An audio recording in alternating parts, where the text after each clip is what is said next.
This is what this is the car, what it looked like. Found it on eBay.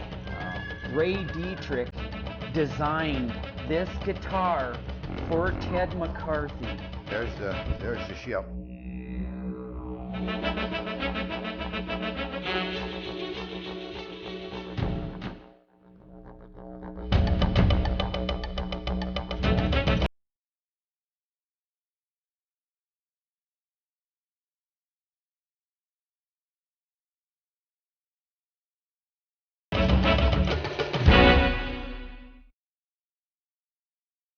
Hi, welcome to another episode of Northern Pin.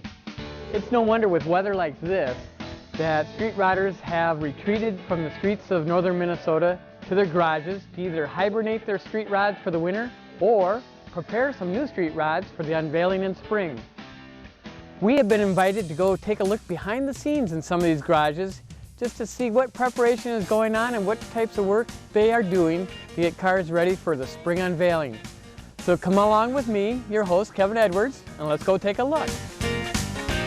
We have been invited to 3 garages to see the progress on 3 exciting new street rods. We will visit Bruce and Craig, who are working on a 32 DeSoto coupe.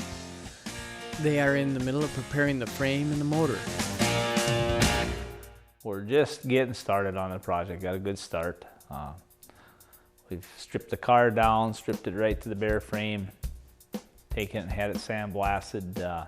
We're in the process of boxing it in. It's kind of a thin steel frame to start with. It really wasn't designed for a modern engine, modern running gear. In 1932, the technology wasn't quite there. So to strengthen it up, we cut 3/16 panels and welded it in there to box it up, give it a lot of strength. Filled all the holes on the outside that weren't necessary. Still got a long ways to go on it. Left the holes that are necessary in place. Those are all these marks are then? And those are the same holes? Yeah. Craig welded them up and ground them down, and it's come along pretty good. His car is going to be a fun car. We kind of had the idea of doing a rat rod type of a car to start with, but we're going to do the frame up, at least the frame properly, and do things as well as we can, so that if we want to finish the car off nice later on, we can. Well, we took the original old straight axle and leaf spring gear off it and bought a new Heights independent front end, and it really wasn't made for this car. This is a real unusual car. Probably just a few of the DeSoto coupes around anymore. And it wasn't such a good car that maybe you'd want to restore it back to original. It was in pretty rough shape and a lot of parts are missing, but it's ideal street rod material. So we cut the old front end off it and boxed things in, and then put this new Heights, they call it a Mustang 2 type suspension in there. We're at Mark Ryan's, this is your Palace, right? Yeah, the back 40. The back 40, where all the good stuff is kept. Yeah, that's right. Mark has invited us here to come take a look at the project he's working on in the winter. And as we talked about earlier, even though we don't see the street rods on the streets anymore with all the snow, there's a lot of activity going on in the garages. So That's right. We're here to look at, well, the whole car's not here, but we have part of the car. The chassis. And what do we have? What kind of car is this? It's a 35 Packard Senior 8 rumble seat coupe. Senior 8 rumble coupe. Yep. Okay. Yep. And the chassis has been modified with a late model motor, transmission, suspension, and axles. Wow. So what's left of the original? The frame, The frame. that great big huge frame. So all of this is the frame on the car? That's right. From there to That's right. How many inches is that? I think it's 11-inch frame. Wow. And it's all riveted together, and I was able to use a full-size GM booster because the frame is so big. And I put 4-wheel disc brakes under it because this car is so big and so heavy that I thought it needed 4-wheel disc brakes. Sure. And I used a Cadillac 500 cubic inch motor and then put a lot of the goodies on it and made it breathe real nice, and it runs just absolutely super. That is a transmission cooler. It's kind of, Transmission cooler? yeah, it's a new design transmission cooler. They're all aluminum. Yeah. So Yeah. you're going to run some of the transmission fluid through there? All of it.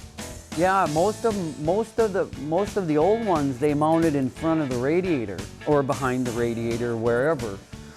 But you know, with the electric fan on one side and the air conditioning condenser on the other side, I got one of these. The car has total stainless steel exhaust all the way back. Yeah. It's dual too. That, yep, yep. And it's got stainless steel lines, brake lines, gas lines, everything stainless steel on it. That'll last a long time. Forever. Forever. Yeah, stainless is forever. Okay, and then back here looks like the tank is made for the car then?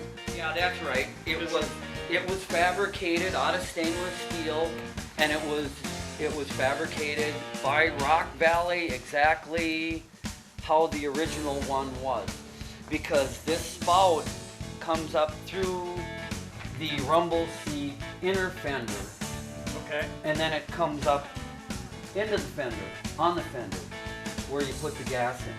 During our exploration of garages, we will also swing by Leo's place to see his 41 Plymouth Coupe Special Deluxe, which is almost ready to hit the streets for this year's rotting event. Well, you can see the gas tank up there. That used to be mounted on the trunk floor, and I mounted it in the frame. And then on either side there, you can see the airbags and the brackets I built, traction bars for the airbags, and the lone main leaf is still there for centering purposes. And you can see the disc brake on the differential there. And the reason for that disc brake on the differential is because I used front calipers on all the way around, and therefore there's no emergency brake in the back. And got to have emergency brake. And right up here you can see the air tank. This is the air tank. On top of that's the compressor, and that's going to run the air suspension. And then I run the, as you can see, I run the mufflers and everything through the frame. It's got a little bit tight there, but we got them tucked in there. And then we got a hydro booster stuck up here someplace. This is a hydro booster for the brake unit. And everything, that's all run with the power steering pump. And I'll slide this all the way down. And get a little more room here. And that transmission, that's an A500 Mopar tranny with overdrive. Got the crossover pipe and the exhaust system there. I made all them flanges to bolt the exhaust together with. In fact, I put the whole exhaust system right here, polished it, one thing and another. And there you can get a little better look at that Mustang yoke. There, how it comes down and where it's welded in. How I did the struts. These used to just have like a donut, big rubber donut on either side, and they went through a hole and they were bolted up. I put what do we call them? It's out of a Ford front end system. I can't even remember what we call them now. But they're pressed in there and they pivot really nice.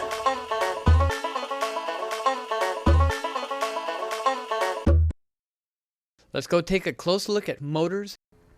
And I used a Cadillac 500 cubic inch motor and then put a lot of the goodies on it and made it breathe real nice, and it runs just absolutely super. So tell me about all this. Is all added extra. This doesn't come standard. Yeah. Cadillac, does it? No, no. It's an Edelbrock intake, Edelbrock carburetor, It's fabricated valve covers, aftermarket headers. This motor did not come with electronic ignition, put that on. The air conditioning compressor is aftermarket. It's really much a stock motor. It was a 1970 Eldorado engine, and it was 400 horse to start out with, stock. 550 pounds of torque, so what it is now after it was bored 30 over, and we helped it breathe a little better, and like I say, electronic ignition, I don't know where it's at now, but it's definitely a deep breathing GM beast. Sounds good, I bet, huh? Oh, it really does sound nice.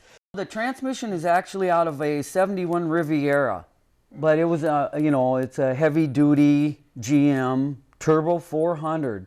And this transmission, I got a special gear kit for it.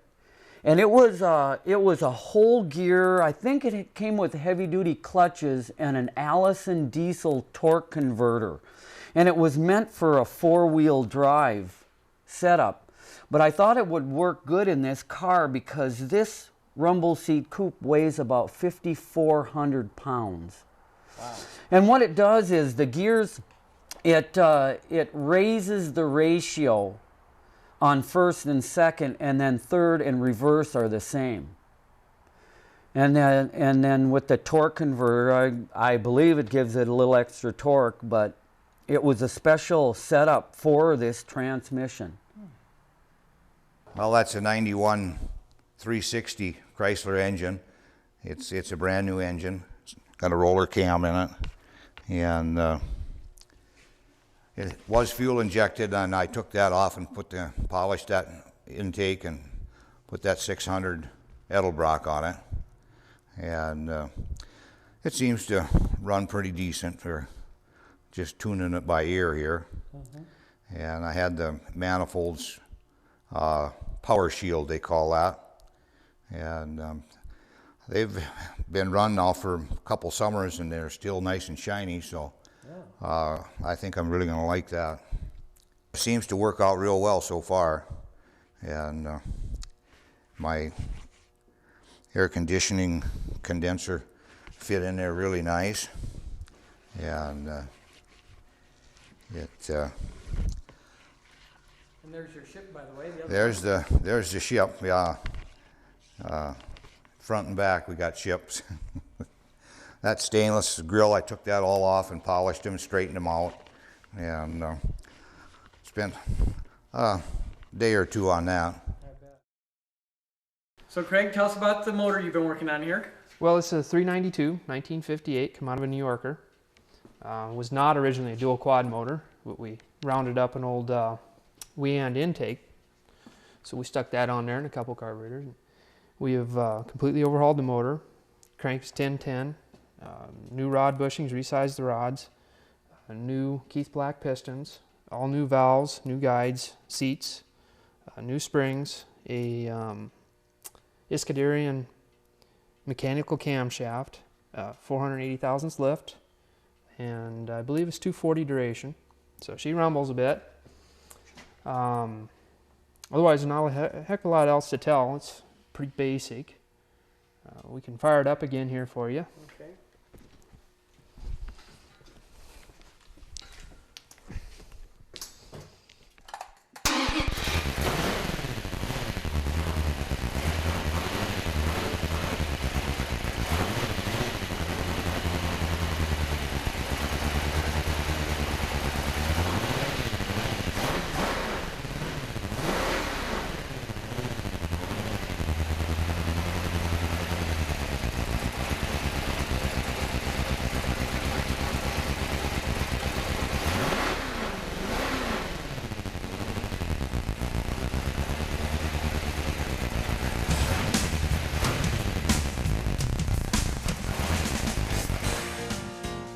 Hey, that purrs like a kitten. At any rate, it's going to be a lot of fun. Found it on eBay. Didn't sell on eBay, and made a deal with the owner out I guess it was out in New Jersey or something. He had it for a long time and decided he just was never going to get to do anything with it. And it was pretty rough, but it's good street rod material, and it's got a 32 DeSoto and 33 had a great grill. They call it. Everybody always talks about it being a Miller-style racing grill. I'm not exactly sure what that means, but it must have been an old race car that had that kind of unusual grill.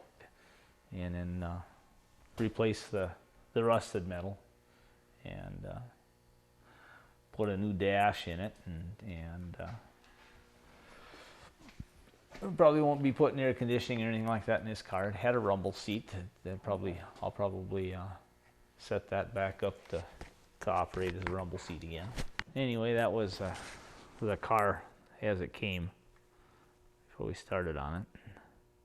And this is a picture of a restored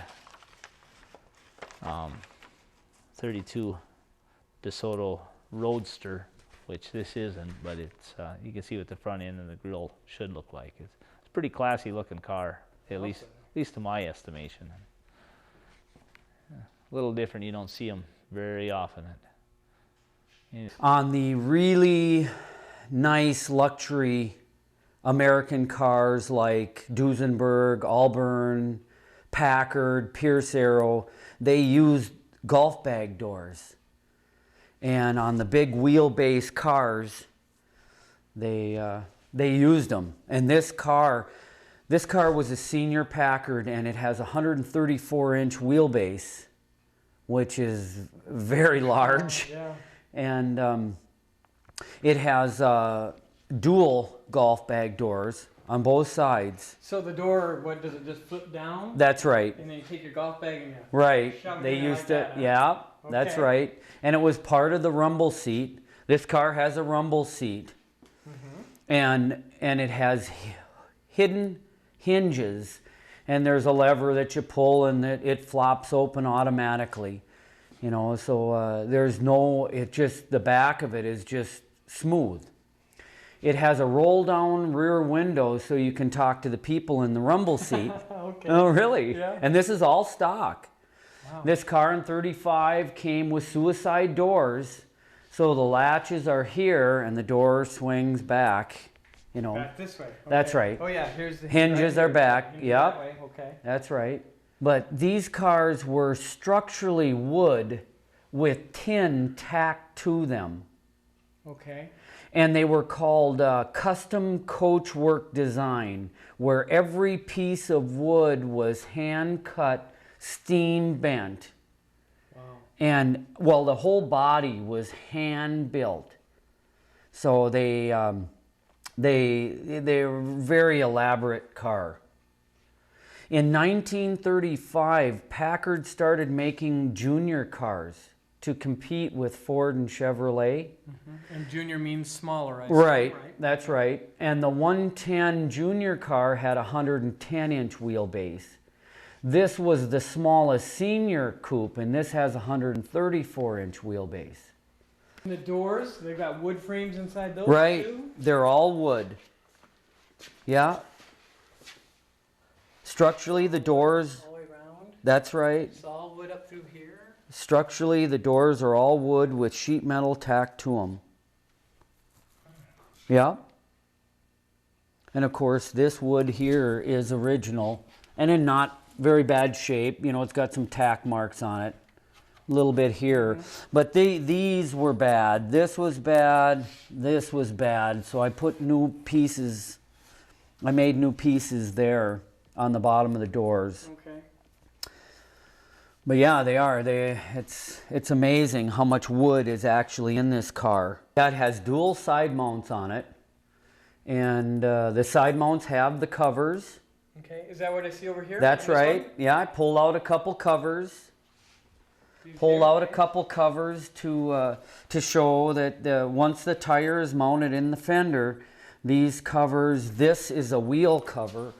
This is the... Oh, wait a minute. This goes on the inside, the wheel here, right? That's right. Okay. The And this- wheel. And this is going to go actually over the rubber part. Rubber. Mm-hmm. And this is the tread cover. Okay. And this car came, it How had... does it hold in there, by the way? Well, there's brackets that come up And once the wheel is held in there, this snaps onto the wheel, and then these just snap over the tire. Okay. Well, we can start right here. As you can see, the trunk is partially upholstered, and I got a little storage here, so my battery is going to, and stuff I don't want people to see is going to be in there, and then we can kind of cover it up right there. We got some red carpet to go in there, and as you can see, we've put a bear claw latch in there. Hopefully it'll be operated electrically. Okay, this is the bear claw latch, right? Right there, yeah, and and I got my pull out here. I can release it. It's going to be operated with a solenoid when it's all ready for the road. Okay. We got. Tell me a little bit more about the design. How did you do that? Well, Plymouths are associated with ships, so I had some black walnut, and I thought I better have a ship on there, as long as ships and Plymouths go together. Yeah. Okay. And it's going to be, the upholstery is two-tone white and tan, so we just kind of mixed it up a little bit. And we've got some 4950 Hudson taillights, Frenched in there a couple inches. And as you can see, I welded a little apron across here, and then my bumper mounts are going to come out there, and the bumpers are going to be about this far, probably about 1.5 inches from the car. Okay. And I like bumpers, and I like them in close, so most cars nowadays you don't see with bumpers. And I got my power antenna up there between the hinges, and the third member brake light Frenched in up there. Where is that? Oh, right up there. Yeah. Okay. When I turn the radio on, why that pops out of there. All the stainless was taken off and polished, and I retained most of it. Up on the front, some of it we left off. Okay. And down here, we took the running boards off and replaced the rockers. And I built them horns on either end there to kind of smooth it out when the fenders are on. Normally, if you just take a running board off, it looks kind of abrupt. And so I put them in there. And So this whole section right here? Right, that's just been fabricated to kind of smooth it out a little bit. The seats and stuff are out of Ford Explorer. Okay. And the little seats in the back are, they're out of a Ford Explorer 4-door. They seem to work out real nice back there. Mm-hmm. And I don't know if you can get a shot of the headliner up there or not. That was a couple-week project here a while back. Oh, look at the console, too. We got the radio mounted in there. The dash has all been wood grained along with all the garnish moldings. And that's a project I've done on. This is the third car. And it's a real fun project. And just time consuming is all. Mm-hmm. And we got I did it, steering column there, and a aftermarket wheel and VDO gauges, and a Gen air conditioning unit, and a Jenny shifter over there on the floor.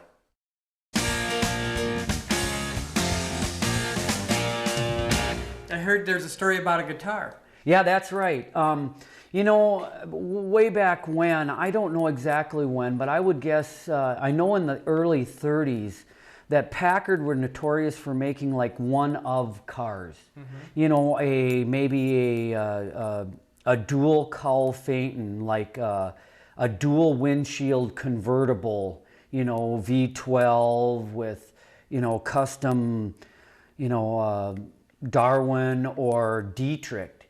And Ray Dietrich was a custom auto designer. 1963, Ray Dietrich designed this guitar for Ted McCarthy of Gibson. He was the president CEO, and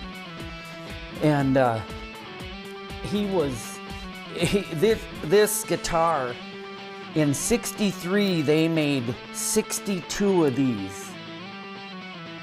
And it was kind of a prototype.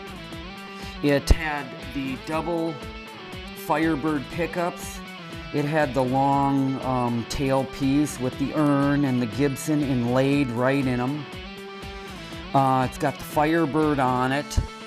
It's got the mother of pearl trapezoid inlay on it.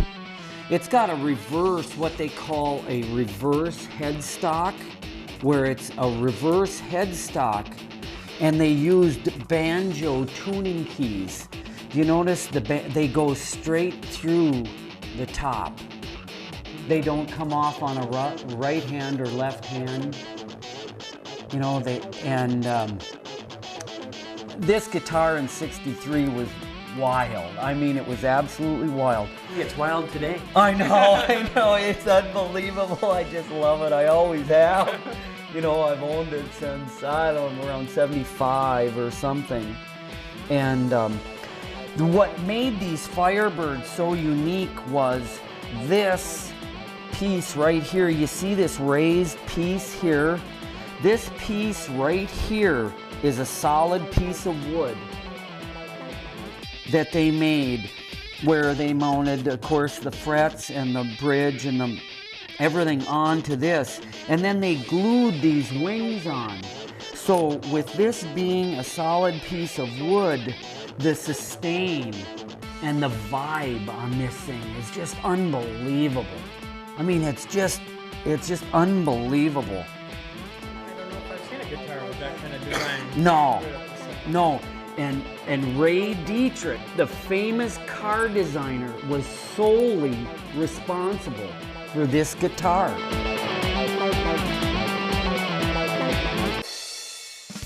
From cars to guitars, we have had a unique peek into a few of the garages that harbor new street rods. Thanks for joining me, your host Kevin Edwards, and until next time, keep those street rods a-rolling along.